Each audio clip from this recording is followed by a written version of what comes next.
Hey, welcome to another video, guys. In this video, we're gonna show you how to remove that nasty run with some glazing putty. Step one, you're gonna want to run some tape. At least I do anyways, just to get across the bottom of your run, kind of like this, and also across the top of it.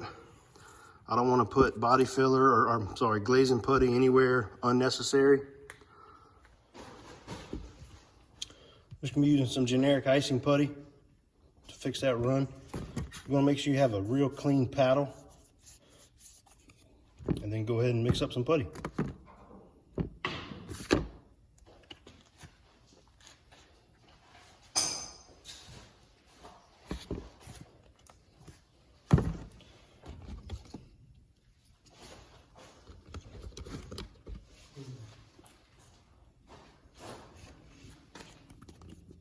Make sure you knead the hardener.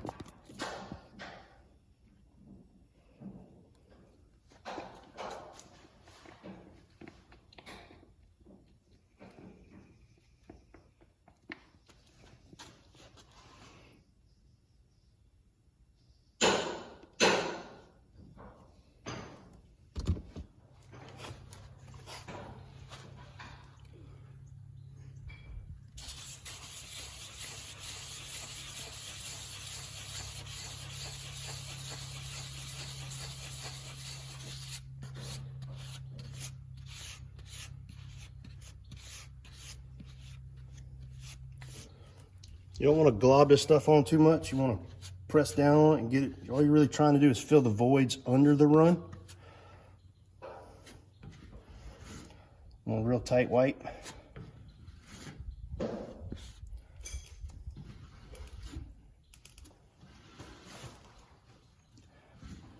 Now you can see what that tape's for.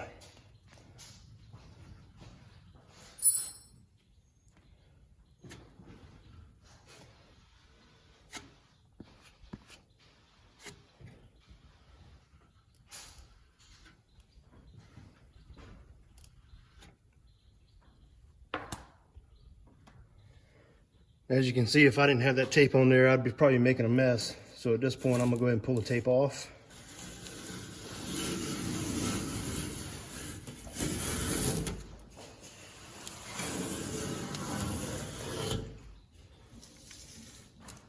I got a little bit of a mess over here. I can go ahead and wipe that off before it dries, or I can wait on it to set up a little bit and get it off of there.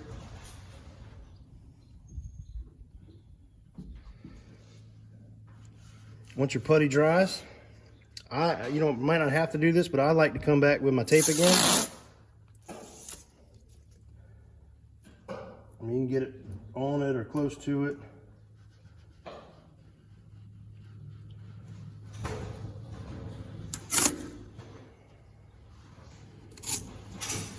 This is just what I like to do. It prevents me from making a mistake and accidentally hitting the painted surface with sandpaper.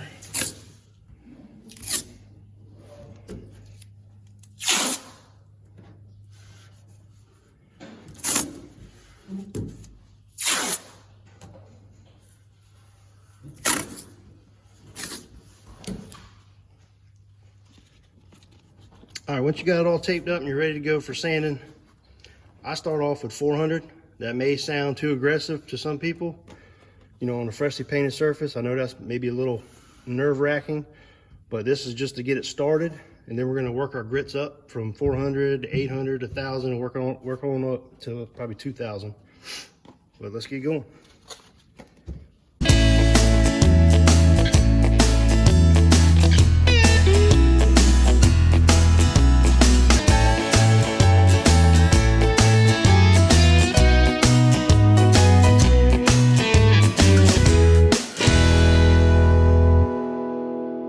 One of the biggest questions is, when you switch grits. It may take some practice, but you want to look for signs that your glazing putty is really thin. As you can see right here, the red is starting to show through, and some of it's actually flaking off.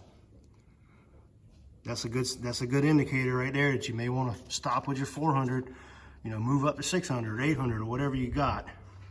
But that thin is a good indicator. All right, guys, I think we're close enough. We're gonna switch grits now. We're gonna go ahead and move up to 800.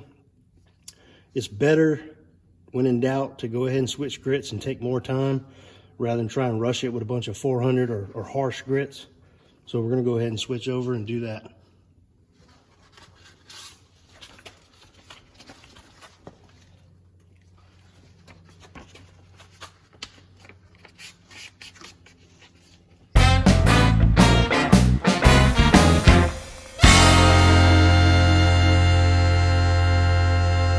So we've been sanding with the 800, and next question is, when do you stop here? When it's so thin it's flaking off just by squirting water on it, that's a good idea to stop and move up to your next grit. You do not want to try to put 400 or 800 grit scratches below that run. That's in the polishing step.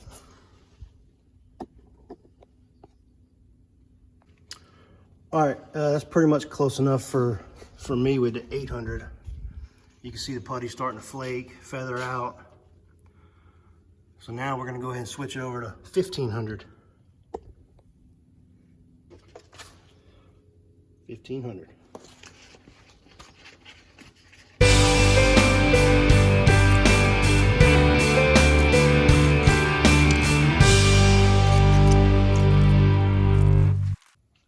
We've been sanding with 1500, and as you can see, some of it's flaking off. Still got a little head right here and right here. But I'm gonna continue with 1500 till I'm trying to remove the majority of this putty. With 1500 grit is really what you would probably start with anyways if you were trying to cut out a run. So I feel pretty safe using 1500 to finish this out. Then we're gonna go up to probably 2000 and then finish it out. All right, at this point, we've been sanding with 1500. We've got rid of, I don't know, 90% of it maybe. Now we're gonna go ahead and take the tape off and try to get rid of some of this body filler and try to finish off some of this other heads on the run.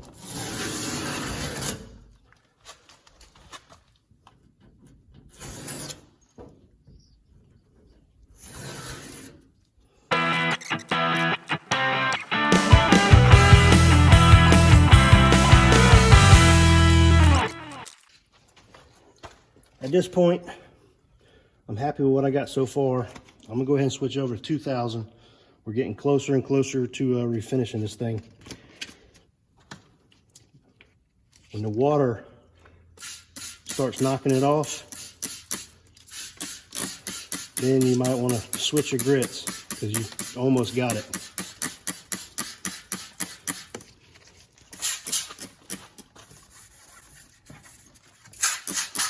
You want to be mindful, listen too, because some of the putty comes off in little chunks, and you don't want that to scratch your paint. So always keep it wet and listen for the scratching noise.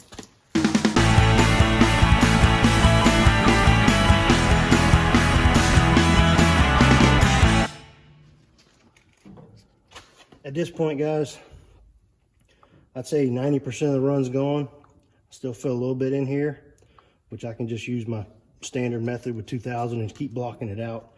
But at this point, I'm just gonna take my hand and try to get rid of this, the rest of this putty.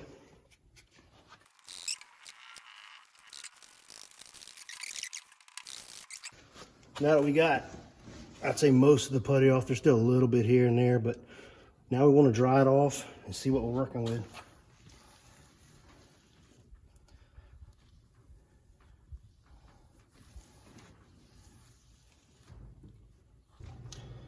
Get you guys in here closer.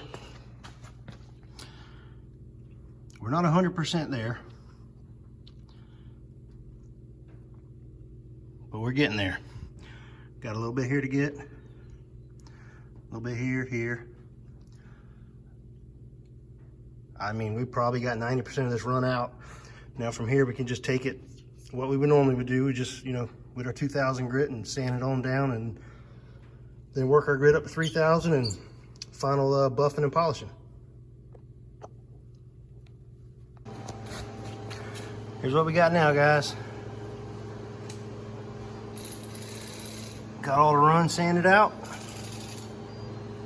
Now we're gonna switch up and use 3000 and 5000 and finish polishing this bad boy.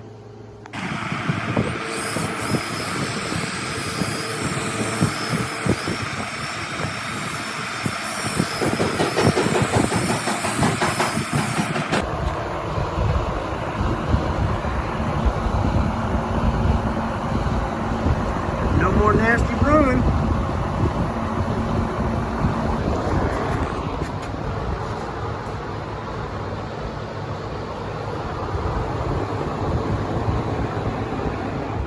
I'm gonna try to explain why I believe this method works the best for a bad run.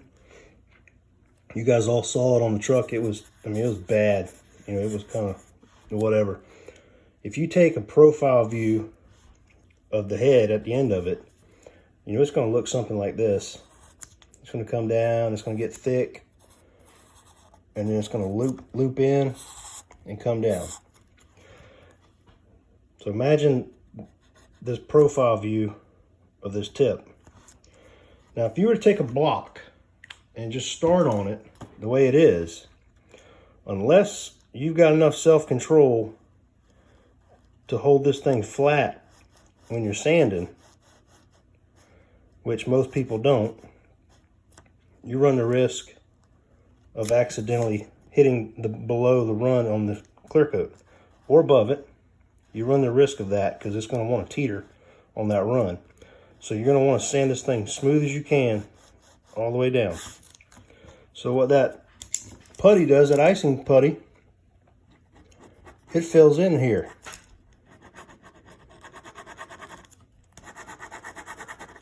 As you saw in the video, we filled in all of this. Now you have protection on both sides of the run to do your sanding. And as you saw in the video, you can start to see that run appear. I hope this explanation helps you guys out. I know there's a bunch of videos out there on how to do this, but I just wanted to be able to explain it and what the putty is actually doing to help you out. It's really just stabilizing the block so that you don't sand to the bottom or to the top. You sand it evenly, and that's what you're after. So yeah, I hope this video helps you guys out. I appreciate you guys watching. Please comment, like, share, and please subscribe to my channel. I appreciate it. Thank you.